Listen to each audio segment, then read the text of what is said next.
There, strapped into the seat, was a young man lying there in the seat. His eyes were closed, and he wasn't moving.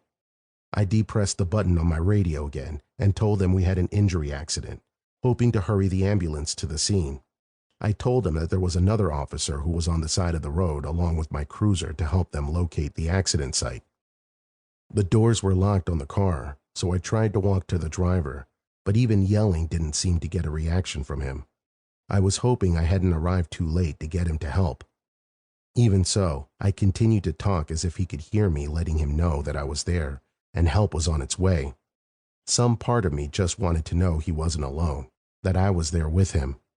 It took around 10 minutes for the paramedics to arrive. Once I heard the sirens getting close, I went to the other side of the car and used my light to break the window. I cleared the opening and reached in to disengage the power locks. With the doors unlocked, I opened the driver's door so EMS could get to him faster. Even with the rain hitting him, he still didn't come around, and I couldn't see a streak of dried blood trailing down his face where a cut had been opened from the accident. I helped them load him onto a backboard and secure his head and neck before we lifted him out of the ditch. By then, a number of other cars had arrived to see if any help was needed. They were all congratulating me on finding the car and kept wondering how I had seen it from the road. I told them that I wouldn't have if it wasn't for the officer who had been standing on the edge of the road. I looked around, trying to find the guy who had helped me save this kid's life, but I couldn't find him anywhere. The paramedics were just finishing loading the guy into the bus, so I ran over and asked if they had seen where he had gone, when she told me that there wasn't anyone standing there when they pulled up. It had just been my car. I was confused. The officer had seemed unable to move from the place he was standing, almost like he had been stuck in place. Where had he gone? It was raining in the middle of the night. I told one of the other officers on the scene what had happened and asked him if he would be willing to drive one way while I went the other so we could find him and get him to wherever he was going. I mean, he had saved someone. It was the least we could do. He readily agreed, and we took off in opposite directions. I drove for a full 5 minutes with no luck finding anyone. All I saw was wet pavement. There was no sign of the missing officer anywhere.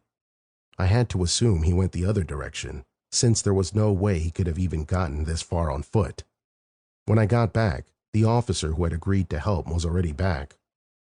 This being the case, I assumed he had found the guy, but when I asked, he just shrugged and said there wasn't any sign of him. Somehow my strange officer had simply vanished. Later on, I found out that the kid who had been driving the car had in fact survived the accident. He had a bad concussion along with some bumps and bruises, but he would make a full recovery. I later had an opportunity to talk with him after he was out of the hospital. This is where things started to get odd. He told me that his father had been a police officer when he was alive. Given the age of the kid and for the way he was talking, the father was no longer with us. He even showed me a picture of him and his dad together. The blood in my veins turned to ice when I saw his face. It was most definitely the guy that had been standing on the side of the road that night.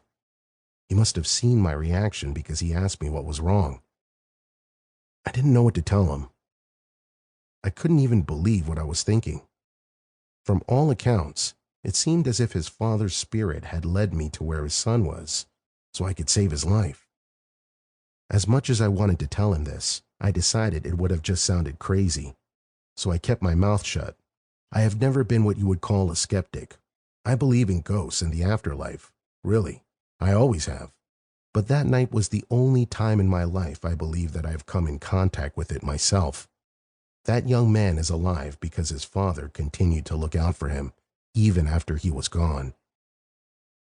To keep listening to this audiobook, I've left you a link in the description so you can do it, at no cost thanks to Audible's 30-day free trial.